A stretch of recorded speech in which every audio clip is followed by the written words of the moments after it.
Are you frustrated by your nighttime skincare routine, just not seeing the results that you're looking for? Well, you might be doing it all wrong, and I'm here to straighten that out. Hi everyone, I'm Dr. Weinstein. I'm a board-certified dermatologist, and I'm here to answer all your skincare questions and take care of all your skincare needs. If you have any questions or if you like this content, make sure you like and subscribe and drop your questions in the comments below. Now let's get into it. We are talking about your nighttime skincare routine today, and we're assuming that in the morning you woke up, you did an amazing morning skincare routine, so you have all that good stuff still in your skin, but now we need to completely get rid of it and start with our nighttime, which is really to restore and repair the skin barrier. Now make sure you take a look at that AM video if you want a refresher on the AM skincare routine. So first things first, in the nighttime, it's very important to cleanse your skin. Yes, cleanse your skin. This seems like a no-brainer, but this is where that double cleanse comes in. So often people hear double cleanse and they think it means that you have to wash your face twice, like almost like a double shampoo, but that's not the case. So what we're doing with the double cleanse is we're using a micellar water or a creamy balm or an oil to remove all the dirt, makeup, grime, sunscreen, everything throughout the day. And then we're gonna follow that up with a gentle creamy cleanser just to gently wipe off that surface of the skin. Now, a double cleanse is essential because often we're putting on, again, makeup, tinted moisturizer, sunscreens, all these things on our skin in the day, and using just a single time cleansing routine at night alone isn't going to rid the skin of all of those ingredients. So double cleanse is essential. I like using this Day Dissolve Cleansing Balm by Versed.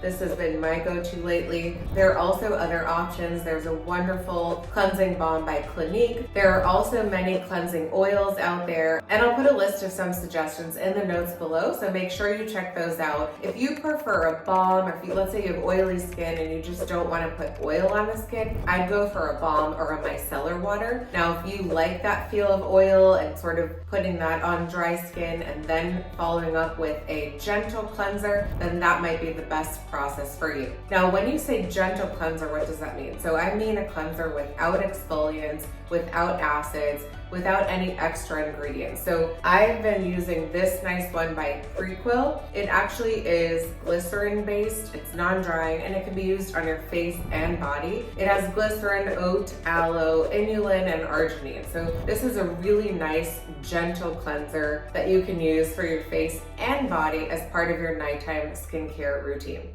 So once you've cleansed the skin and you've gotten everything off from the day, there are a few options for this next step. So some people like to use a toner. That is an option. If you want to put on your exfoliating acid as a toner, that could be used at that time. An example of an exfoliating acid toner would be this glycolic acid toner by Mario Badescu. This is an option. There are also some great brands out there that make exfoliating acid toners like Thayer's and Dickinson's, and even Neutrogena has a pore refining toner with some glycolic acid in it. So toners are an added step if you like. They're not essential to your skincare routine. Some people think that they feel nice because you can actually check with a cotton swab. If you've removed all the makeup, if it comes off clean, then your skin is clean now. Our goals are not to have squeaky clean skin, but it's also nice to see if you missed a spot or something like that. You could also use something like a clean skin towel with your micellar water to wipe off the makeup. And if you do that, you might not need that extra step of a toner if you're really looking to see if all of your makeup and daytime gunk is off the face. Now,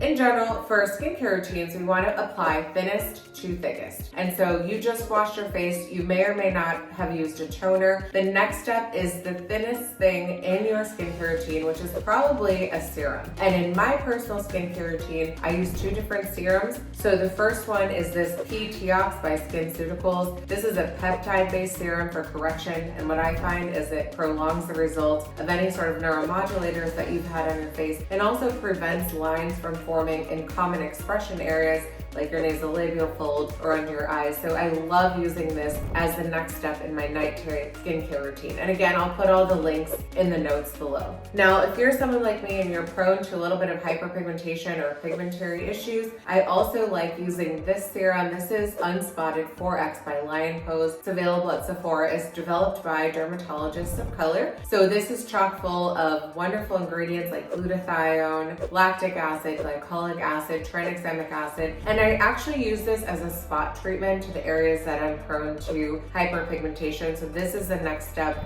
could be a plus or minus in your nighttime skincare routine.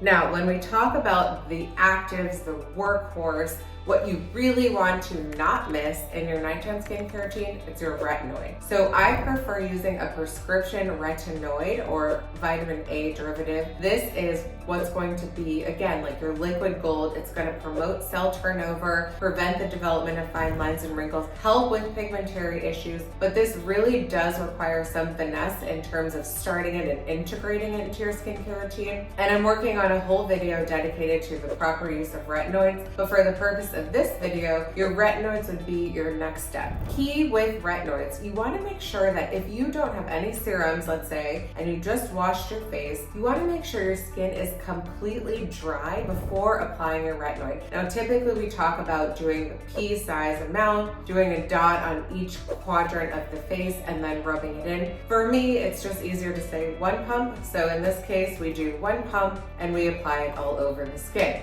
Now, if you're somebody who has just started a retinoid, it might be a good idea to gradually integrate that into your nightly routine so you can use it every other night and then increase to nightly as your skin tolerates. One nice trick to do when you're using retinoids is to use something like Vaseline or Aquaphor. I just have this nice tub of CeraVe healing ointment, and so I would do a little Q-tip and put a little dot on the corners of the lips, the corners of the nose, and the corners of the eyes. This is because even though you're not applying your retinoid to those areas, these are areas that skincare in general can collect. I'll often hear from patients that when they've started retinoids or any skincare ingredients that can be a little bit irritating, they notice some chafing at the corners of the lips, some irritation at the nose, and also the eyes. And so in order to prevent that collection of product, even though it's unintended, you want to use a little bit of Vaseline or healing ointment to put at the corners to prevent any unnecessary collection of ingredients. The next step in your skincare routine is your moisturizer. So I like to use this 24-hour hydrating day and night cream by Tula. It's chock full of probiotics and superfoods. This is a really nice option.